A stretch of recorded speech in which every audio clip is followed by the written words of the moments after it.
3. Here's a way to optimize your music model, which is far faster than if you're gonna say use the great software produced by Iwata called Music. Our way to optimize, I believe, is much faster. I created a node and I put a rainwater tank and a GPT and a set basin here, and I'm looking at the maximum potential reduction, and I see that on phosphorus and nitrogen it falls short. What does this mean? It means that even if I optimize this model as much as I can, I'm not going to achieve the targets. The results for this particular model with the values in it are 83, 48, 31, so even worse. So you see 10 liters per second Hume scepter and 100 square meters set basin and a rainwater tank. So what I should do, I should go here to this button, duplicate the model in new tab, and once it loads up, then what I probably should do is maybe swap out this treatment device, this bioretention, for maybe another Hume scepter or a Hume guard. Let's say a Hume guard, it doesn't matter. And I don't even worry about the high flow bypass, right? I'm going here, I'm gonna leave it like this, and I'm just gonna run it. While it runs, I'm gonna duplicate the model and see, well, maybe I couldn't get away with the Hume guard and Hume scepter or whatever. So I'm gonna delete these two links, and I'm just gonna add let's say a Hume filter. Submit. I'm gonna go with this Hume filter, click here, and then click here, right? I'm gonna run it, and this is probably an ideal situation. But then what I'm gonna say, look, maybe I can't drain the Hume scepter in the filter. I'm gonna duplicate the model, save it, and I'm gonna go delete this, and then just go straight in here. I'm gonna run this model again, and then I'm gonna duplicate it, and then maybe council says, but you know what? I want to see a bioretention. I want you to see that you at least tried and put a bioretention in. So I'll say, all right, well, I'm gonna swap out this Hume filter for a bioretention, secondary, tertiary, bioretention, submit it, and run, see how it goes. So what you see is I was using my interface and I was creating a variety of music models while my models were running, and I've achieved the results. The runs are finalized. I finished the runs on 3 of them, so I can see here what's happening. So what's happening with the Hume scepter with Hume guard? Maximum reduction ready. Oh my, this is very bad. I don't even need to bother with this option because it's not going to achieve the maximum targets. All right, it's not going to achieve the targets that we need. Now I'm going to look at this option. And this one looks pretty good, 96, 83, and 66. So in case our devices become really large, I can achieve the targets, which means that this particular model, I can do something with it. So I'm gonna close this model, this model, this model, and I'm gonna leave this one again. Maximum targets 96, 83, 66. I can achieve my targets here. Now let's look at this other option when the Hume scepter doesn't go through the filter. 87, 54, 40. This is not going to achieve the targets anyways, so I'm not going to bother with it. I'll close it.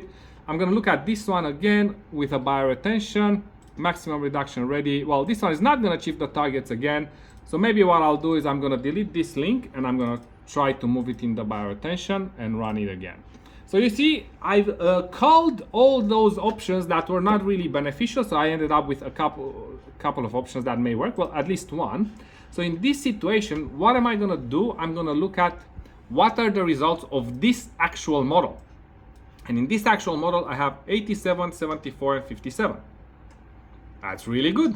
Well, it looks like we've really achieved our targets compared to 96, 83, and 66, right? So we're pretty good. So now we can look at every device performance and see if we can improve and optimize. Now what we're gonna do is we're gonna optimize down. So this tank, rainwater tank, looks like, well, it doesn't have a really big impact on anything, so we can make it smaller, no problem. Hume filter looks like it really treats very well the nitrogen and the phosphorus, so maybe we can drop the Hume filter a little bit. And then Hume guard treats 96% of inflow and 90% for the Hume scepter. So probably we can make these ones bigger because they're really big GPTs, so it's not really a big deal making them bigger. It doesn't matter, it's not going to cost us anything. And maybe we can make the rainwater tank smaller and then the Hume filter also a little bit smaller. So now what am I going to do? I'm going to edit this node, have it as, I don't know, 2.5. Let's say the minimum is 2.5. Oh well, the minimum is 12 liters a second, so there you go. We don't even have to worry. But if the minimum would be lower, let's maybe not 2.5, let's make it 5. And then obviously the rainwater tank, we're gonna make it 5 kiloliters. Half it's all good. And the Hume guard, we're gonna make it minimum is 85 liters a second. And then here Hume scepter is Humes didn't give us a minimum, but I would assume a Hume scepter will be at least 40 liters a second. We're gonna ask our good friends at Humes to give us a minimum size for the STC2 model. So I'm gonna run this again. It's not gonna take that long because our server is really fast. It's probably gonna be running faster than it would on your machine. Now let's look at this other option with the bioretention. What's my maximum performance? Again, my maximum performance is pretty decent, so I can optimize this model. And I'm gonna look at the results that I have now, and the results now are really low. So that means that what's the every device performance? Well, let's see. Again, the Hume scepter and the Hume guard are treating a lot, but the bioretention treats a very small amount of the flow. So in order to fix it up, let's change the bioretention and let's make it 10. Submit it, and then we'll see how we go. Run this and we go back to our other option and we'll see what's my results.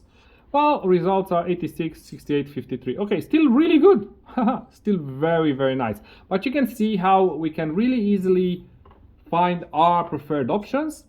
We go back here. This is gonna take a little bit to run, a few seconds, and then after we find out what this one does, we can decide, all right, well, we can go with the bioretention or not, or maybe we can provide this option, this report to council or to the developer, and there's gonna be a decision made based on what they want to do.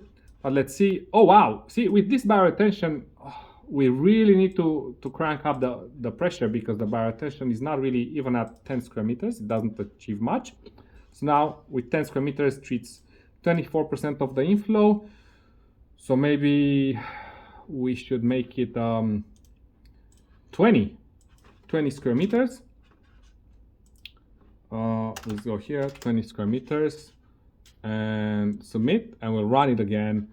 Actually, why don't we do a duplicate model? Why are we not taking our own advice? Do a duplicate model, make it 15. I am so silly. Look at that. 15, and then run it, and I'm gonna go 17 and 12. And right away, oh my God, we are so silly not figuring this out by ourselves even. 17, we always learn.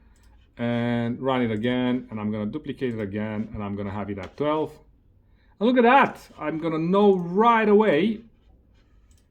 12. I'm gonna know right away which one of the options works. So that's 20 square meters. What's the results?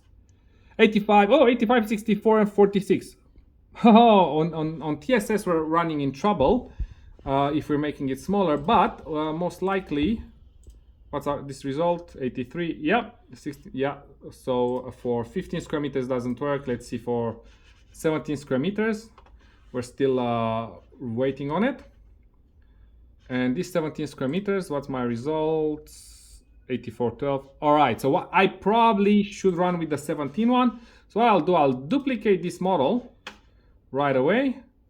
Get rid of this 12 of this all these other models because this is now my mostly base model with the filter. And then what I'll do, we forgot to change these to 45, or sorry, to what's the minimum? Let's say probably 45 is the minimum. or somewhere there. We definitely need to ask Humes about that. And then this one, they gave us the data, it's 85 here. Submit, and then we're gonna run it again. And just for good measure, I'm gonna go here and I'll have this at 16, or maybe 15 filter area and 16 surf area. There's a little bit of batter. Run it, and I don't even know. Maybe let's try with 14. Why not? We have time. We'll see how it goes while we wait for the other ones. Filter area 14, surface area 15. Submit, and run this one too. So what happened here? Okay, this one should finish running pretty quickly. Done. And what's my results? 87, 64, 46. Wow, that's actually quite good. So look at that. My instinct to make it a little bit smaller worked. Maybe I'll duplicate this one and I'll make it 13 too. Why not? 13. Maybe even go 13. Okay, we have vertical batters. What do we have here? 87, 62, 45, 24. So it looks like maybe 16 is what's gonna happen. How about this one? 86, 62, 40. Not working. Close. Sorry. And this one's probably not gonna work because we'll make it smaller. So we'll just finish the run to make sure. All right, so this is looks like this is our results: 87, 85, 62, 60, and 45, 24, 45.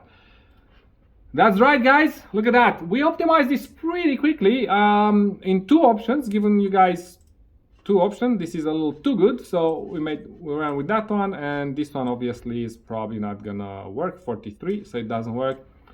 Look at that. We have 2 optimized 45, 24 optimized runs done. Super cool. So this is actually the first time when I went full on to optimize in this way. I guess that if I was gonna run it a few more times, I probably could optimize and give 3 or 4 options to the developer and to council in about, I don't know, how long was this? 12 minutes. 12 minutes. So probably in 10 minutes, I would finalize the optimization. Pretty quick.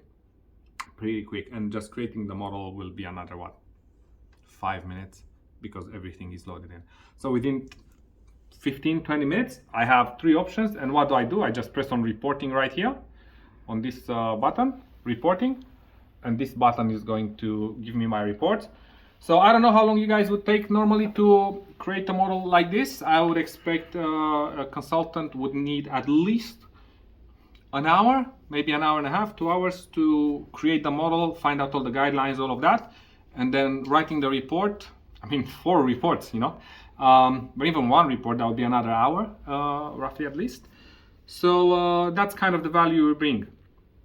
20 minutes all up to create 2, 3, 4 options for your model and with the report all attached, or about 3 hours, 3-4 hours to do that. I used to think we're saving you guys about 80% of the time. I think it's more like 90. Once you refine your process for optimization, it's probably 90. So there you go. I hope you guys like that. In the future, we will bring another optimization function in, which probably is going to remove the need for anyone to start figuring out, just like I did now, how to optimize. And you'll just have a button. You'll just have one like you just create your links and kind of what nodes you are in there, and then just the optimizer will give you boom, boom, boom, boom within minutes the results you need. So thank you for this, guys, and if you want training from us, we can definitely help you guys out. Just contact us. Thank you.